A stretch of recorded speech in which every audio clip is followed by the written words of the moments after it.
I'm bringing home a second wife. I'm bringing home a second wife, and there's nothing you can do about it.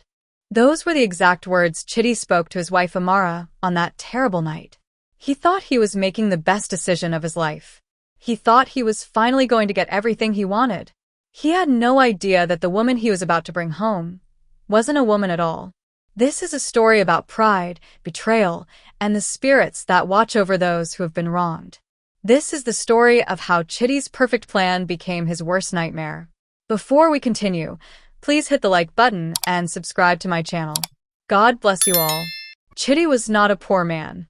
At 35 years old, he owned 3 businesses in Lagos. He had a big house in Lekki Phase 1, the kind with high gates and security guards. He drove a Range Rover Sport. His Instagram had over 50,000 followers. People respected him.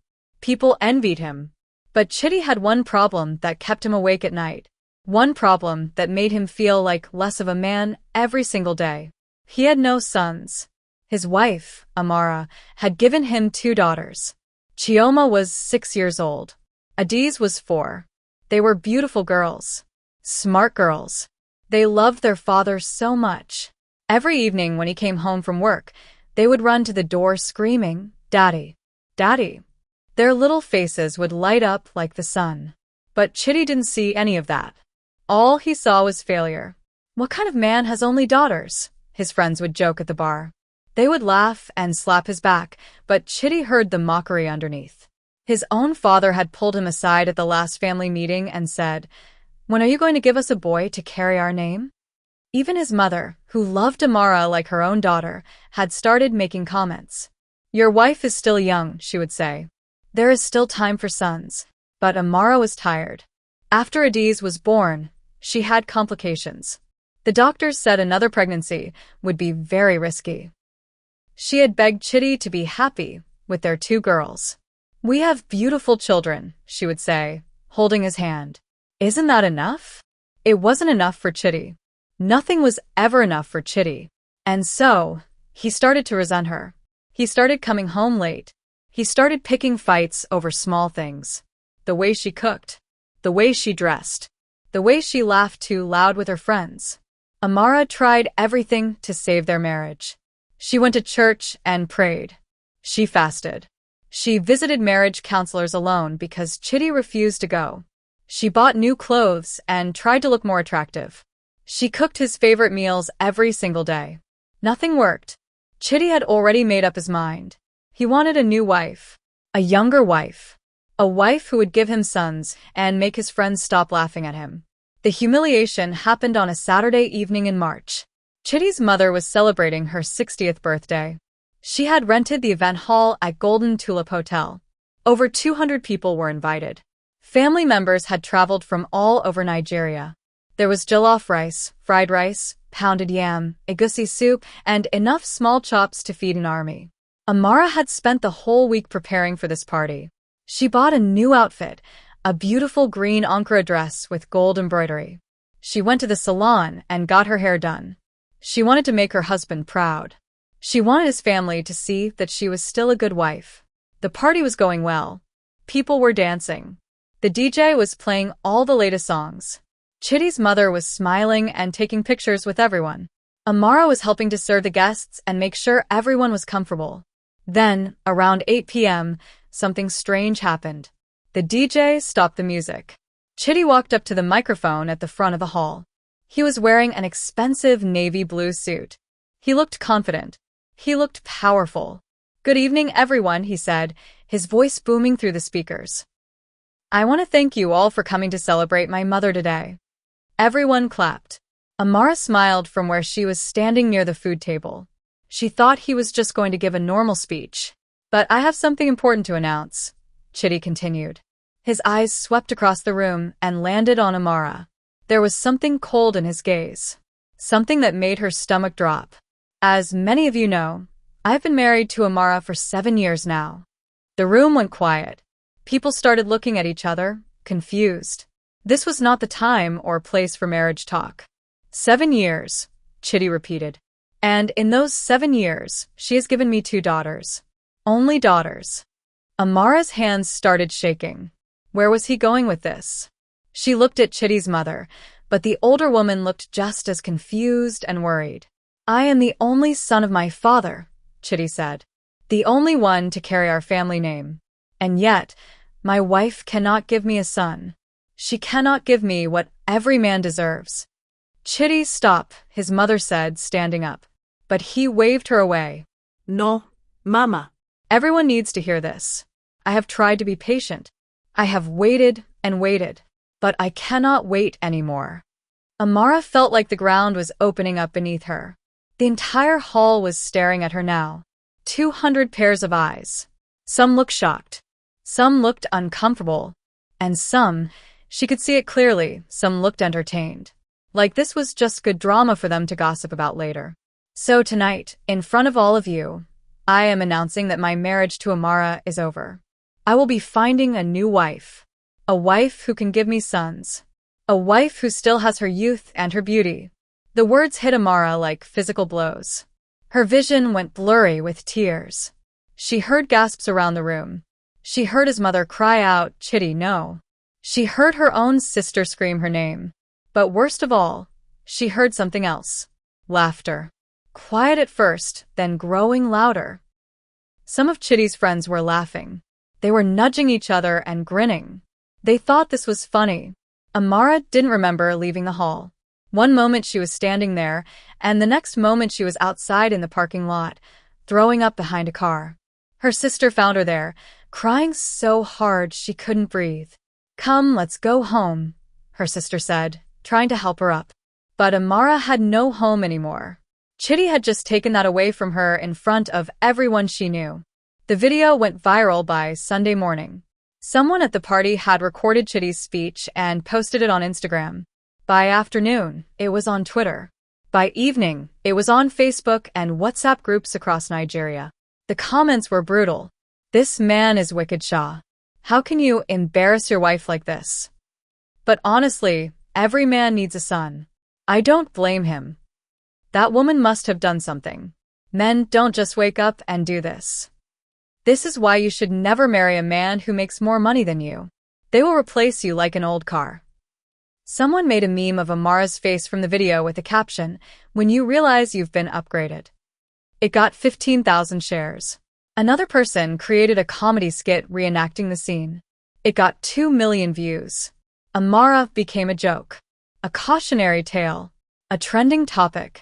But the public humiliation was just the beginning. Chitty was not done destroying her. On Monday morning, he sent his lawyer to the house. Amara had spent the whole weekend at her sister's place, but she had to return eventually because her daughters were there. When she arrived, the lawyer was waiting in the living room. Mrs. Amara, the lawyer said, not even standing up to greet her. My client has instructed me to inform you that you have 1 week to vacate this property. What?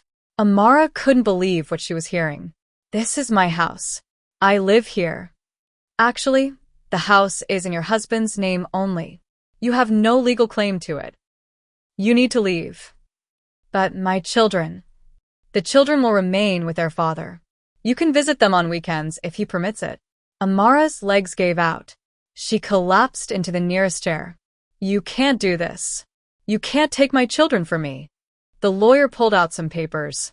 Your husband has also frozen all joint bank accounts. You will receive no financial support. He suggests you return to your family's house. That's when Amara realized just how calculated this had been. Chitty hadn't just decided to humiliate her on impulse. He had planned this. He had spoken to lawyers. He had prepared everything to make sure she would have nothing. For 7 years, she had been a housewife. She had no job, no income, no savings of her own. Everything they had was in his name, because he insisted on it. I'm the man, he used to say. I take care of everything. Now she understood why. So that when he was done with her, she would have no power to fight back. The worst part wasn't losing the house or the money. The worst part was watching Chitty turn her own daughters against her. At first, Chioma and Adiz cried whenever Amara had to leave. They would cling to her legs and scream, "Don't go, Mommy." It broke her heart into a million pieces every single time. But Chitty started working on them. Slowly. Carefully. like poison dripping into their little minds. Your mother doesn't love you, he would tell them. If she loved you, she would still be here. Your mother is the reason our family is broken. She couldn't give me a son. Your mother is a bad woman. That's why she has to leave. Children believe what their parents tell them, especially when they're confused and scared. Within 2 months, the girls started to change. When Amara came to visit, they wouldn't run to her anymore. They would stay close to their father, looking at her with suspicious eyes. Why did you leave us, Mommy? Chioma asked one day. I didn't leave you, my darling, Amara said, kneeling down to her level. Daddy told me I have to stay somewhere else, but I still love you so much. Daddy says you're a liar, Adiz interrupted. He says you tell stories that aren't true. Amara looked up at Chidi, who was standing in the doorway with his arms crossed and a satisfied smile on his face. He was enjoying this. He was enjoying watching her suffer. Girls, go to your room, he said. They obeyed immediately. When they were gone, Amara stood up to face him. How can you do this to your own children? They need their mother. They need a better mother, Chidi said coldly. One who can give them a brother. Don't worry, when I marry again, they'll have a proper woman to look up to. You're a monster, Amara whispered. No, Chidi smiled. I'm just a man who knows what he wants. And what I want is for you to disappear from my life completely. The sooner you accept that, the easier this will be for everyone. Amara moved into a one-room apartment in Suralere. It was all she could afford with the little money her family gave her. She found a job as a sales girl in a small boutique. The pay was terrible, but it was something. Every night, she cried herself to sleep. Every morning, she woke up and pretended to be okay. She visited her daughters every weekend, even though each visit hurt more than the last. Even though they barely looked at her anymore. She had lost everything. Her marriage, her home, her children, her dignity. People still recognized her from the viral video. They would whisper and point when she walked past. But Amara survived. Because what choice did she have? Meanwhile, Chidi was living his best life. He posted pictures on Instagram at fancy restaurants. He went on vacation to Dubai. He bought a new car. In every photo, he was smiling. He looked happier than he had been in years. His friends congratulated him in the comments. Living your best life, bro. You're glowing, my guy. This is what freedom looks like. But Amara wasn't the only one watching Chidi's new life. Someone else was watching too. Something else. Something that had been waiting for the right moment. The spirits that protected Amara's family line were ancient. They had rules about justice and balance.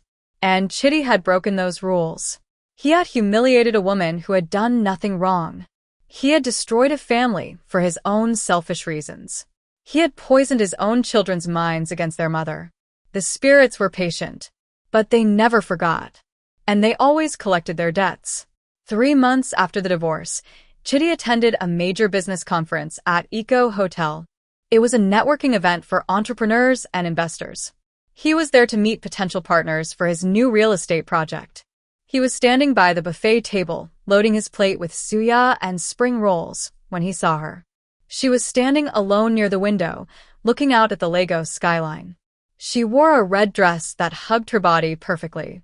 Her skin was smooth and glowing. Her hair fell in long waves down her back. She was the most beautiful woman Chidi had ever seen. And that was saying something because Chidi had seen many beautiful women. But this one was different. She had an aura about her. A presence that made everyone in the room seem dull in comparison. Chidi forgot all about his food. He walked straight over to her. "Excuse me," he said, putting on his most charming smile. "I don't think we've met." I'm Chigi Akafer. The woman turned to look at him. Her eyes were deep and dark, like pools of still water. When she smiled, it was slow and deliberate, like she was deciding whether he was worth her time. "I know who you are," she said. Her voice was soft but powerful. It made something in his chest tighten. "You do?" Chidi was flattered. Of course she knew him. He was successful. He was important. "You're quite famous lately," she said. "The video from your mother's party. Everyone has seen it. Chitty's smile faltered for just a second. He didn't like being reminded of that. But then he shrugged. People love to talk. What can I do? You could have handled it differently, the woman said, still smiling. But there was something in her eyes. Something that made Chitty feel like she could see right through him. Well, what's done is done, Chitty said, eager to change the subject. I didn't catch your name. Zara, she said. Zara Nwosu. Beautiful name for a beautiful woman. Chitty knew his lines. He had used them 100 times before. Are you here alone? I am now, Zara said. I was supposed to meet someone, but they cancelled. So, I'm just observing. Observing what? People. Behavior. Patterns. Her smile grew wider. It's fascinating what people do when they think no one is watching. Chitty laughed, though he wasn't sure why. There was something strange about the way she talked. But she was so beautiful that he didn't care. They talked for the rest of the evening. Zara was perfect. She was educated. She had studied business in London. She came from a wealthy family in Enugu. She spoke 4 languages. She knew about cars, sports, investments. She laughed at all his jokes. She touched his arm when she talked. She looked at him like he was the only man in the room. By the end of the night, Chitty had her phone number, and a strange feeling in his chest that he couldn't quite explain. It wasn't love. Not yet. It was something else. Something that felt like fate. Chitty and Zara started dating immediately. And by dating, I mean Chitty was completely obsessed. She was everything Amara wasn't. She was exciting. She was sophisticated. She challenged him intellectually. She made him feel like a king. But there was more to it than that. Zara seemed to know things about him that he had never told her. On their second date, she cooked for him at her apartment. When he arrived, the smell hit him immediately. His mouth watered. Is that ofensala? He asked, shocked. Of course, Zara said, smiling. It's your favorite, isn't it? The way your mother makes it. How did you know that? You mentioned it the other night. No, I didn't. Chitty was certain he hadn't. Zara just smiled. You must have forgotten. Come, sit down. I also made achi soup the way you like it, with extra stockfish. Chitty sat down, confused but impressed. The food was perfect. Better than perfect. It tasted exactly like his childhood. Like his mother's cooking. Like home. This is incredible, he said between mouthfuls. Where did you learn to cook like this? I pay attention, Zara said simply. When you care about someone, you learn what makes them happy. More strange things happened over the next few weeks.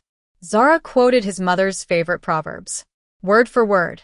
Proverbs that Chitty barely remembered himself. A bird that flies in the morning reaches its destination before noon, she would say. Or, the child who says his mother will not sleep, he too will not sleep. These were things his mother had said throughout his childhood. Things he thought he had forgotten. Did you meet my mother? He asked once, half joking. Not yet, Zara said. But I will soon. And she will love me. I promise you that. Zara also seemed to know exactly what he needed before he even asked. If he had a bad day at work, she would show up at his house with his favorite drink. If he mentioned wanting to watch a particular football match, she would have already bought tickets. If he was stressed about a business deal, she would somehow know exactly what advice to give him. It's like you can read my mind, Chitty said one evening, half amazed and half disturbed. Or maybe we're just meant to be, Zara replied, kissing him softly. Some people are just connected like that. Don't you feel it too? He did feel it. But underneath the excitement and the attraction, there was something else. A tiny voice in the back of his mind that whispered, this isn't normal. This is too perfect. Something is wrong. But Chitty was not a man who listened to tiny voices.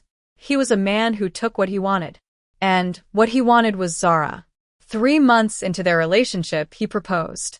They were at a fancy restaurant in Victoria Island. He got down on one knee with a diamond ring that cost more than most people's yearly salary. Zara Nwosu, will you be my wife? Zara looked down at him with those deep, dark eyes. For just a moment, just a split second, Chitty thought he saw something flicker across her face. Something cold. Something that wasn't quite human. But then she smiled her beautiful smile and said, "Yes, Chitty, I will marry you. And I promise you, I will give you everything you've ever wanted, including sons." The wedding was planned for 3 months later. Chitty's friends were impressed. His business partners congratulated him.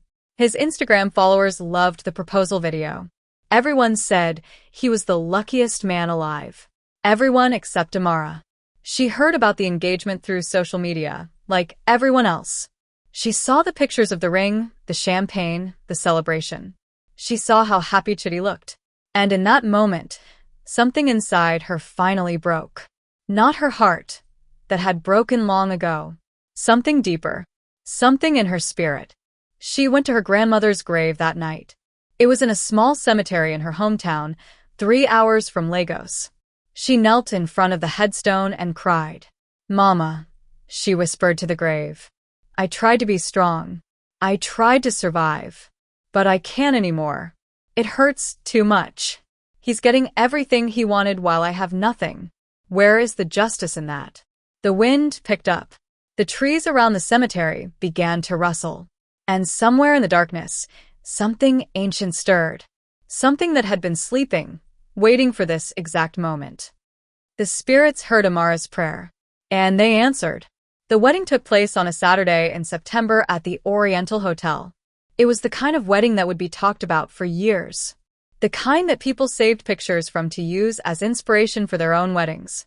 There were 500 guests, a live band, a celebrity MC, champagne that cost 50,000 Nigerian nairas per bottle. Amara's 2 daughters were flower girls, wearing matching pink dresses. They smiled in all the photos, standing next to their new stepmother. Zara looked like a goddess in her white wedding gown. The dress was custom-made, imported from Paris. She wore diamonds around her neck and wrists.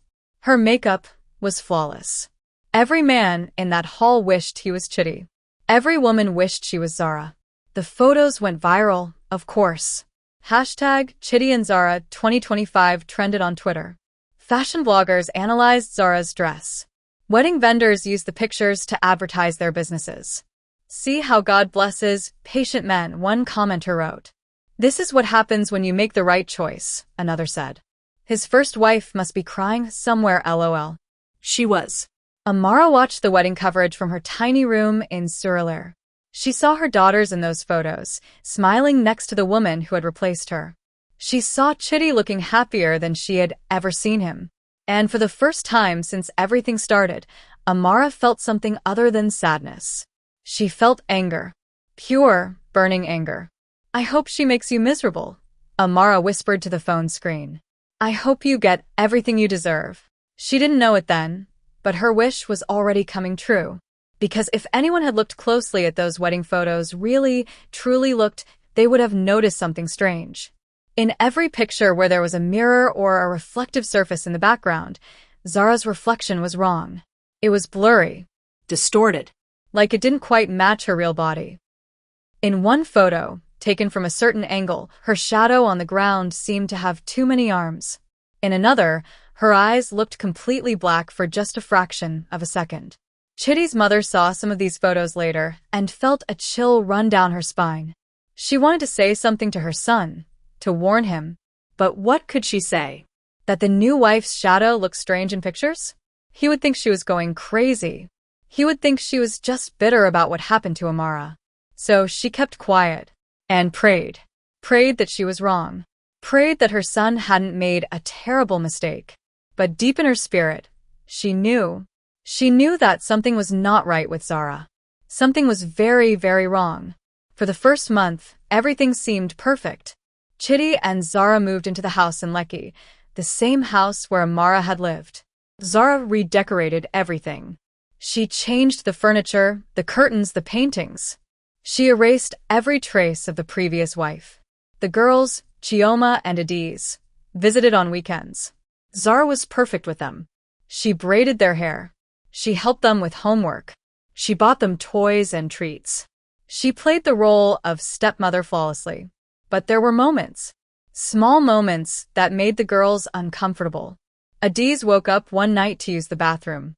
On her way back to bed, She passed the master bedroom. The door was slightly open. She peeked inside and saw Zara standing by the window, perfectly still, staring out at the darkness. Just standing there. Not moving.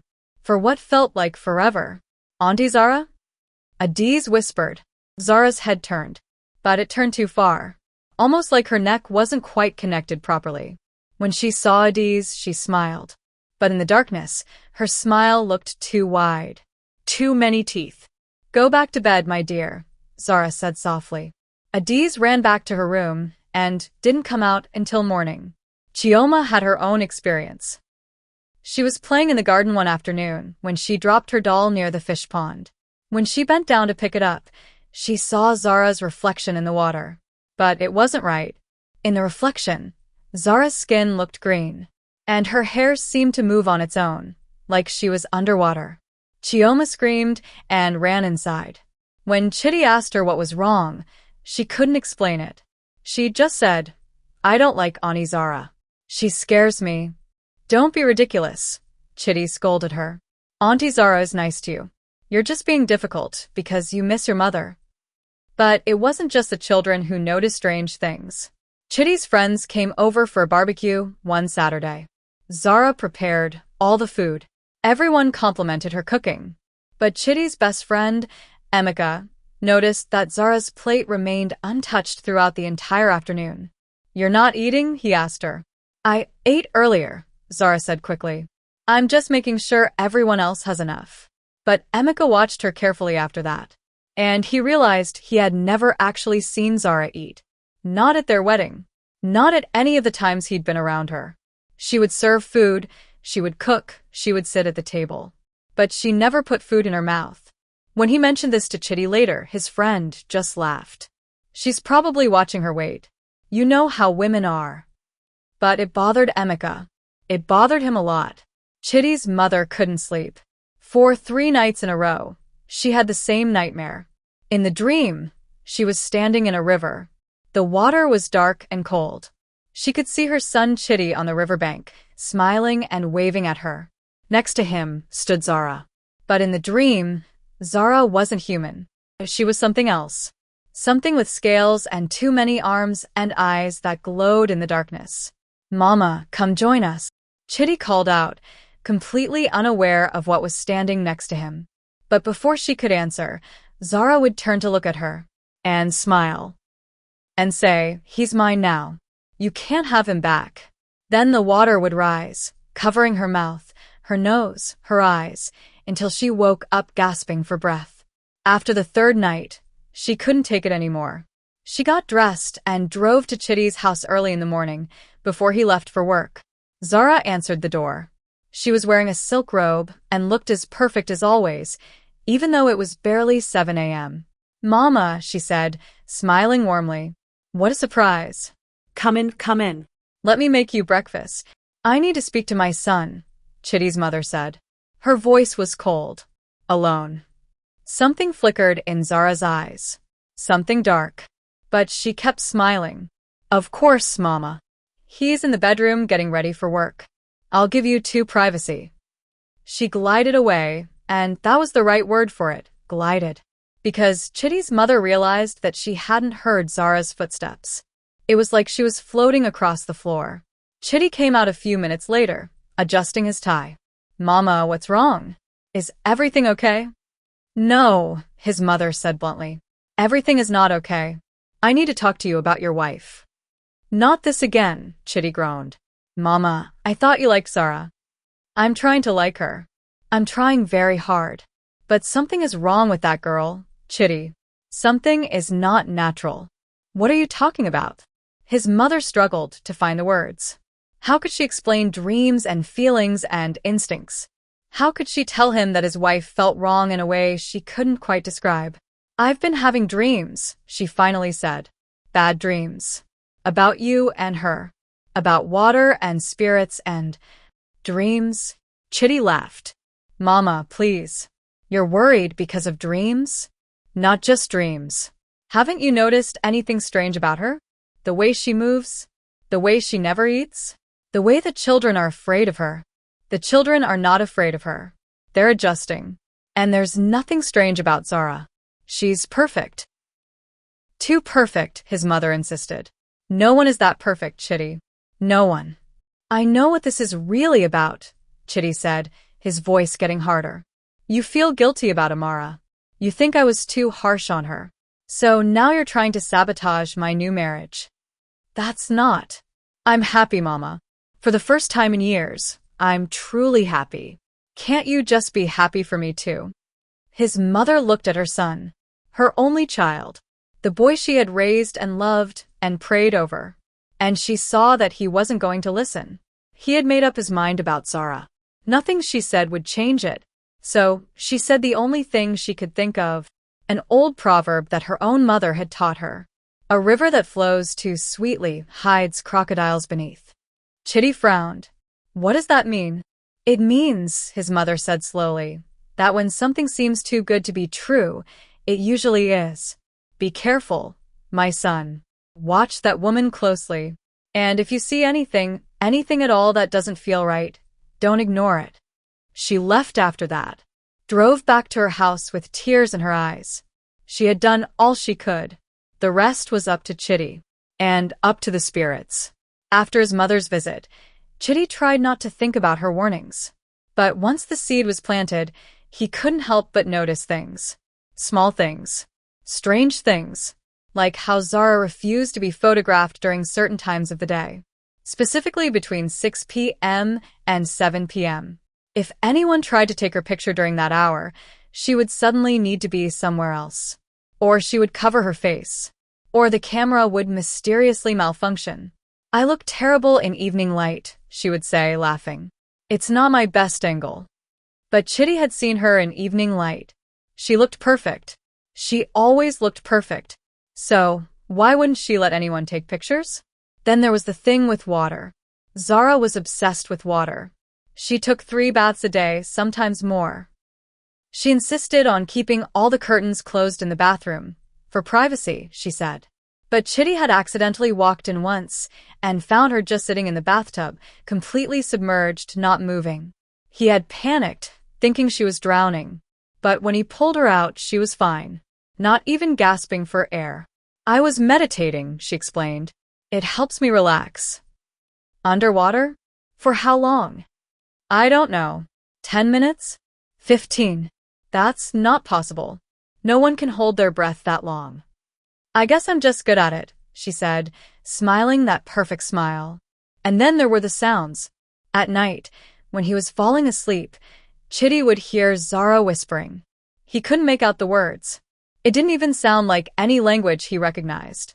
It was like water sounds, like streams and rivers and waves all mixed together with human voice. Zara, what are you saying? He asked once, half asleep. She stopped immediately. Nothing, my love. Just praying. In what language? My grandmother's language. From the village. It helps me sleep. But Chitty had met Zara's family at the wedding. They spoke perfect English and Igbo. Nothing like those strange water sounds. The most disturbing thing happened 2 months into the marriage. Chitty woke up one night. He didn't know what time it was, but it was very late. The room was dark. Zara wasn't in bed next to him. He got up and looked around the house. She wasn't in the bathroom. Not in the kitchen. Not in the living room. Then he looked out the window and saw her in the garden. She was standing by the fish pond, completely still, like a statue. Her white nightgown glowed in the moonlight. Chitty was about to call out to her when he noticed something else. There were lights around her. Small glowing lights, like fireflies. But fireflies didn't glow that bright. And they didn't move in such perfect circles around a person. He watched, frozen, as more and more lights appeared. Dozens of them. Hundreds. They swirled around Zara like a storm of stars. And then, and this is the part that made his blood run cold, Zara's neck began to bend. Slowly. Unnaturally. Like there were no bones in it. Her head tilted back, farther and farther, until she was looking straight up at the sky, at an impossible angle. Chitty wanted to scream. He wanted to run. But he couldn't move. He could only watch as his wife stood there with her neck bent backward, surrounded by strange lights, in the middle of the night.